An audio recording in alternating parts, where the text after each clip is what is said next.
Vamos entonces a hablar sobre energía cinética. La energía cinética la vamos a considerar usando como ejemplo el caso de un objeto al que se encuentra en movimiento y yo le aplico una fuerza. Así que supongo que yo tengo un objeto que se está moviendo con una cierta velocidad inicial y se le aplica una fuerza, digamos que este es el vector de velocidad inicial y esta es la fuerza que le estoy aplicando. Luego de cierto tiempo, voy a suponer, para propósitos del ejemplo, de que la fuerza que voy a aplicar es constante. Luego de cierto tiempo, la fuerza tiene la misma magnitud, pero la velocidad del objeto sabemos, la velocidad final del objeto sabemos que tiene que ser mayor que la velocidad inicial. Si sobre un objeto que se está moviendo se le aplica una fuerza distinta de cero, el efecto de esa fuerza va a ser acelerar el objeto. Así que si lo acelera, la velocidad final va a ser más grande que la velocidad inicial. Pues nos podemos preguntar, en este caso particular, cuánto es el trabajo realizado por esa fuerza. Porque fíjense que la fuerza, si esta es la posición inicial y esta es la posición final, hemos tenido una fuerza que ha sido aplicada sobre un objeto y ha hecho que ese objeto se desplace desde x1 a xf. Así que esa fuerza tiene que haber realizado trabajo. Y si lo quiero calcular, lo voy a calcular usando nuestra definición de trabajo. Bueno, en este caso particular, noten que la fuerza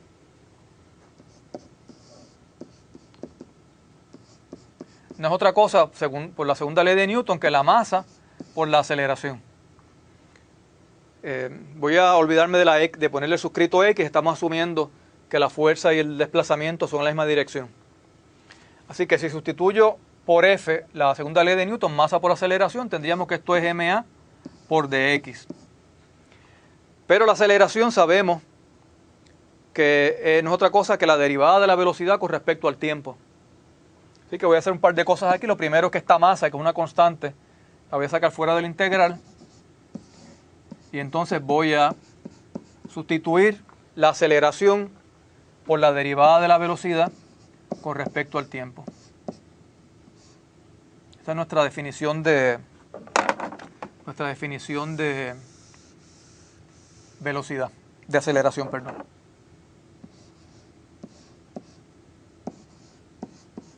Ahora bien, aquí es posible intercambiar estos dos diferenciales y hacer la integración en vez de con respecto a x, hacerlo con respecto a v.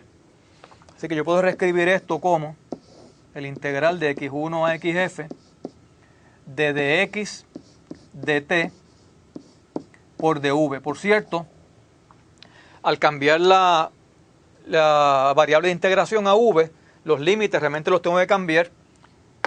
Ahora ya no son x, son velocidades. Así que tendríamos aquí la velocidad inicial. Donde estaba la posición inicial sería la velocidad inicial. Donde estaba la posición final sería la velocidad final. Noten que dx dt es la definición de velocidad. Así que esto no es otra cosa que m por el integral desde v1, desde v inicial hasta v final, de v por dv. Y este integral se parece al que hice ahorita mismo, ¿verdad? La integral de x por dx era un medio x cuadrado. Pues el integral de v por dv va a ser un medio por v cuadrado. Así que esto es m por un medio v cuadrado evaluado entre v inicial y v final, que no es otra cosa que un medio m por v inicial al cuadrado menos un medio m por v final al cuadrado. Así que en otras palabras, el trabajo realizado por esta fuerza, yo lo puedo calcular básicamente si conozco cuáles son las velocidades, la velocidad inicial y la velocidad final. Fíjense que no me hace falta saber para nada la magnitud del desplazamiento. De hecho, no me hace falta tampoco saber ni tan siquiera cuál es la magnitud de la fuerza. Todo lo que me hace falta saber es la masa del objeto, su velocidad inicial y su velocidad final. Así que esto es una cantidad que depende únicamente de las condiciones iniciales del sistema, del objeto, en este caso de su velocidad inicial, y esta es una cantidad que depende únicamente de las condiciones finales en que se encuentra el objeto, específicamente de su velocidad final. Y esa cantidad, un medio mv cuadrado, es lo que se le llama la energía cinética.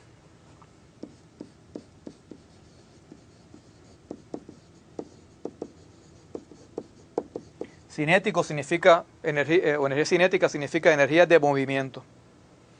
Así que, otra manera de decir esto, ¿verdad?, es decir que un objeto que se encuentra en movimiento, que se está moviendo, tiene una cantidad de energía asociada a él, únicamente por el hecho que esté en movimiento. Un objeto en movimiento es capaz de realizar trabajo. Por ejemplo, cuando usted tiene un accidente de tránsito, un accidente de automóviles, digamos dos automóviles que chocan, uno viene frente al otro y tienen una colisión, lo que va a pasar, por supuesto, es que, digamos, el frente de este carro se va a arrugar, ¿verdad? Así que a lo mejor ese frente de ese carro antes seguía por aquí y ahora, después del impacto, se colapsó para acá. Así que fíjense que tenemos un caso aquí donde una fuerza actuó sobre el frente del carro y lo desplazó. En otras palabras, una fuerza realizó trabajo. ¿De dónde viene ese trabajo? Pues viene de la energía cinética que tiene el objeto.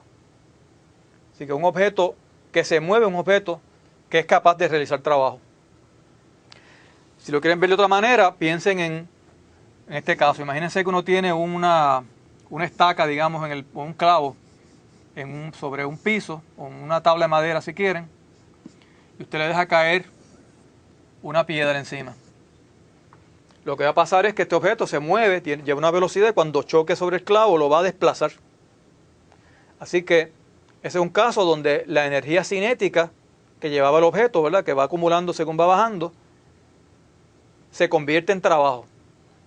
Y ese trabajo se utiliza para enterrar un poco más el clavo. Así que la energía cinética lo que está diciendo es que hay una cantidad es capaz de realizar trabajo. Y esa es la definición realmente de energía. La energía se define como capacidad para realizar trabajo. Así que decimos que algo posee energía si ese objeto puede realizar trabajo de alguna manera.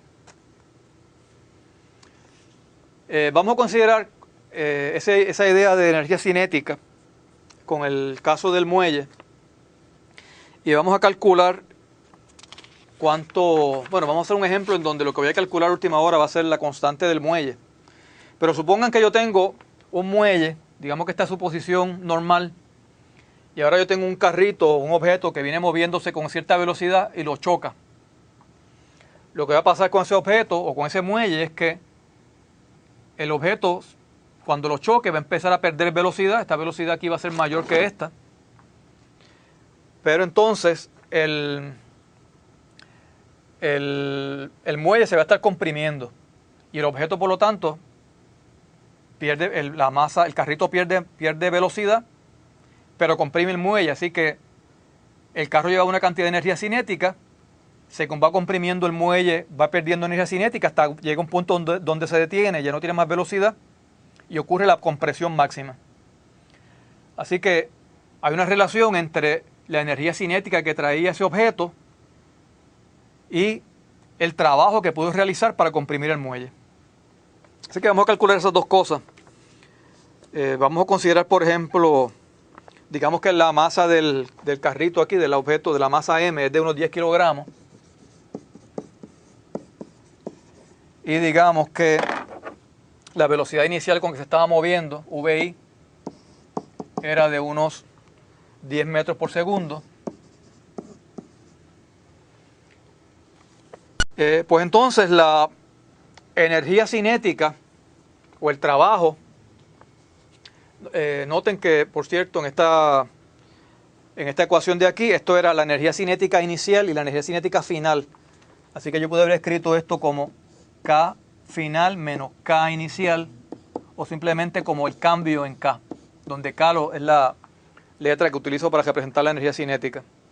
Así que el trabajo es igual al cambio en energía cinética.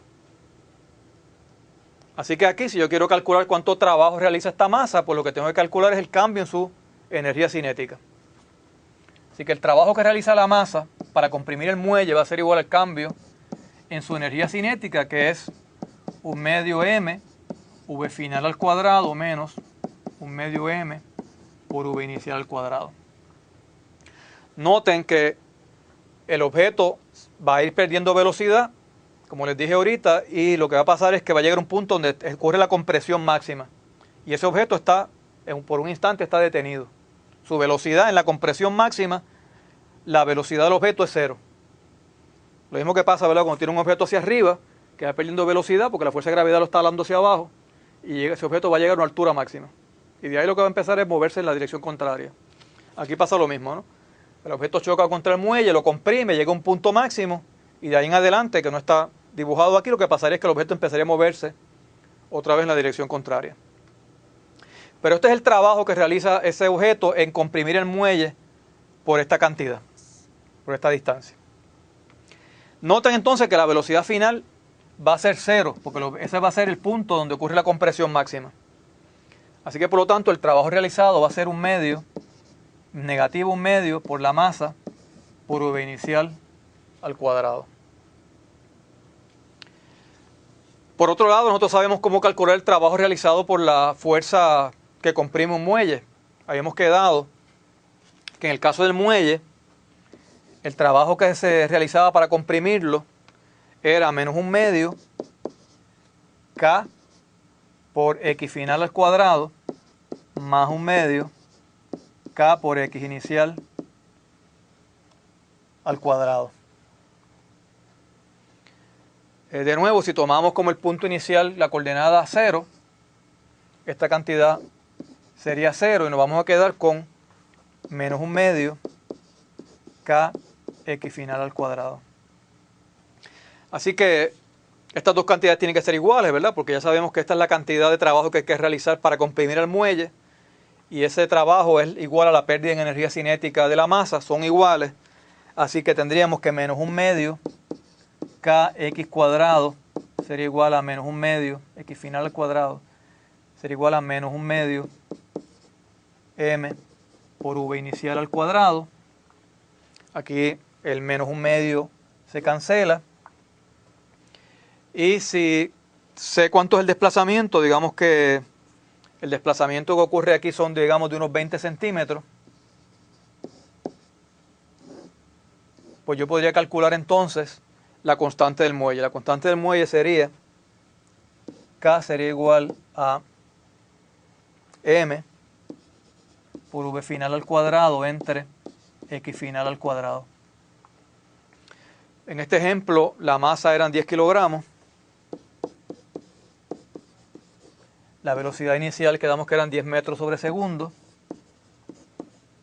Iría al cuadrado y el desplazamiento, estamos asumiendo que son unos 20 centímetros, sería 20 centímetros al cuadrado. Y si hacen esas operaciones, les va a dar algo así como 250 newtons por centímetro.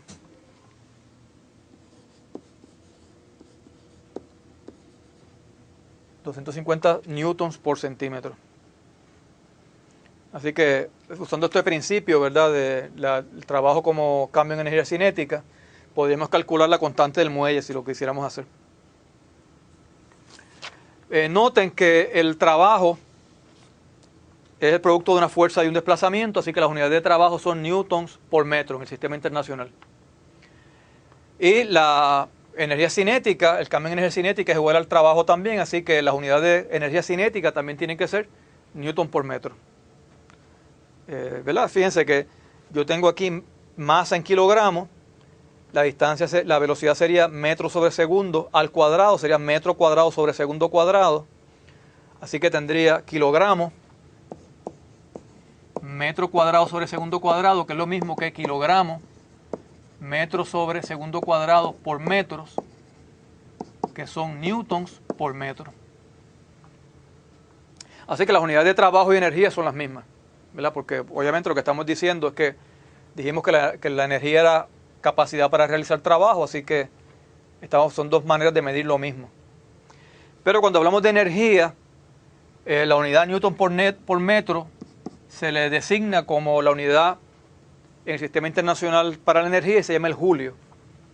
En inglés le llaman joule, es el julio y lo vamos a abreviar simplemente por la letra J. Así que las unidades de la energía van a ser julios, que no es otra cosa que Newton por metro.